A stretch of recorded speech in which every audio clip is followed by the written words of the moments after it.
For 30 days this past summer, I camped in a place called Northern Saskatchewan with a group of 4 other girls. Now, I did this through a program called Camp Manitowish, which I've been doing since I was very young.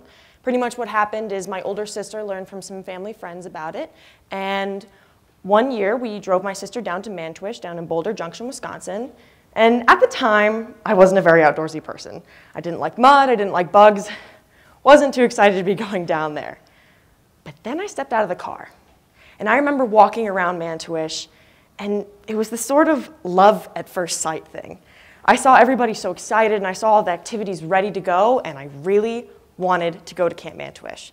So naturally, my parents and I, we all ran down to the main office and asked them to sign me up the day that camp started, and they couldn't. But that was okay because I waited. And then sign-ups came for the next year, and I think I was one of the first people to sign up for Camp Manitowish Girls Session. So pretty much I did that for the next 4 years of my life. I did what was normal summer camp, which was, horses, archery, learning how to canoe and stuff. And then Manitowish, what's special at them is that they also have a portion of summer camp called trail, where you pack up your things, pack up some food, and you set out for a few days to go on a trail, and you camp, legitimate camping. And then the last year of summer camp came, and I signed up for what Manitowish calls Outpost, which is where it's trail, but for longer amounts of time and without the summer camp. So 2 years ago, I did what was called a Georgian Bay kayaking trip for 2 weeks.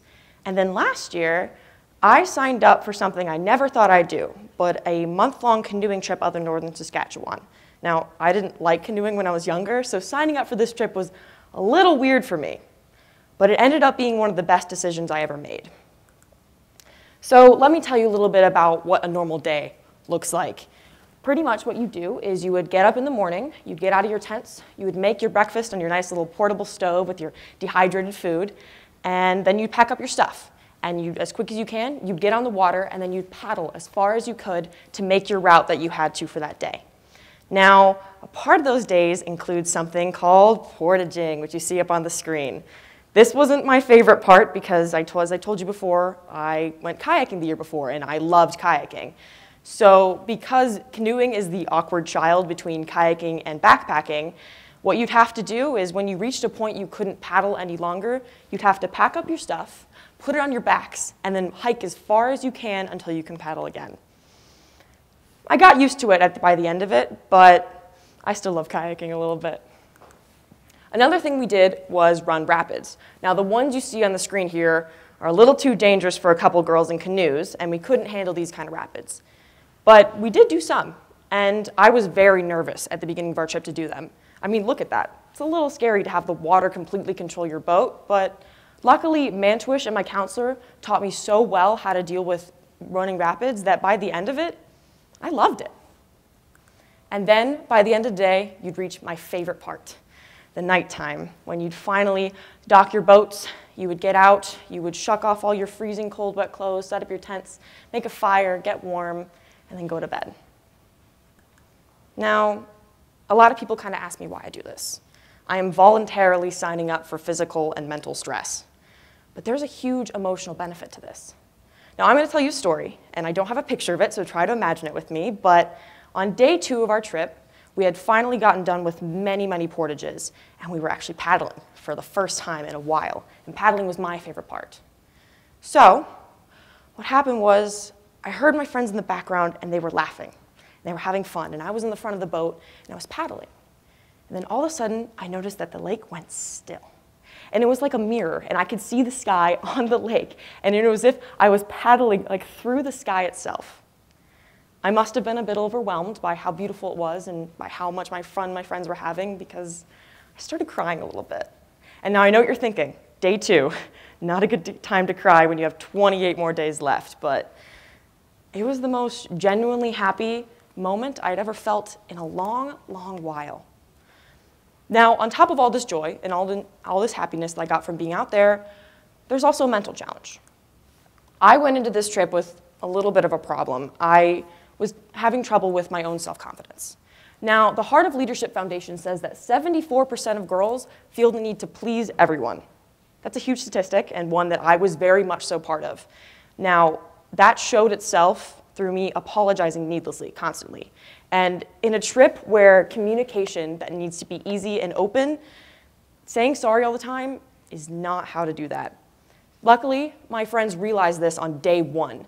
We were trying to portage, and I was just apologizing to the point where it was almost annoying to me and to everybody around me. So, my friends came to the rescue. They helped me come up with a tactic. Pretty much what I would do is that anytime I said sorry needlessly, I would lightly snap my wrist with a rubber band. Now this brought me saying sorry needlessly from the subconscious of my brain to the forefront. So I realized I was doing it, and I realized that that wasn't necessary in that moment and that I shouldn't be doing it. Now I couldn't have done this without my group members. There is no way that I would have been able to grow without them, because this tactic was relied solely upon my trust and my love for them. They helped me every second of the way, and I'm sure it must have been irritating every once in a while to constantly remind me, like, Whitney, you shouldn't say sorry, give me a snap. But it works.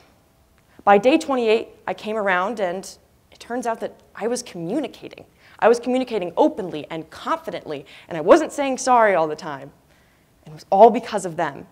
And so I'm standing up here, and I hope that they watch this at some point, because I need to thank them. I need to thank them for being there for me. I need to thank them for how much they helped me. Eating with people, sleeping in the same tent with them, paddling with them, it gives you a bond that you could never find anywhere else. I know now that anywhere I go, anything I do, they will always be there. While they may be across the world, I'll still be able to talk to them, and I'll still be able to find them, and they will be there for me. So by the end of this trip, I became quite proud of myself. This is a photo of the first time I was able to actually hold the canoe on my back while we were portaging and walk with it, which is kind of a big feat for me because I was very scared of it the first few days, and I felt almost trapped underneath the canoe, but my friends helped me feel safe. And by the end of this trip, I had such a sense of pride in myself that I had never felt before. At 16 years old, I felt proud of something. Now, I actually turned 16 on this trip, and yes, I gained another number, but that age is nothing compared to what I did that past month. Sure, I gained another number, but I gained confidence, and I gained a new character in myself, and that's what really mattered. Now, I had to change the ending of this talk. For the past year, I believed that I was going to be unable to go on my dream trip, which is a 45-day kayaking trip in the Inside Passage of Alaska. Now, because of many complications, I thought I wasn't going to be able to go on it, which I was heartbroken at first. I wanted to go. But then, I kept on making plans with my friends for the summer and with the people I love, and so I got okay with staying home until last week, when we tried to officially cancel with Camp Manitowish, and they told us that the complications I had previously had were gone. I was able to go on my dream trip. But then I had to make a decision.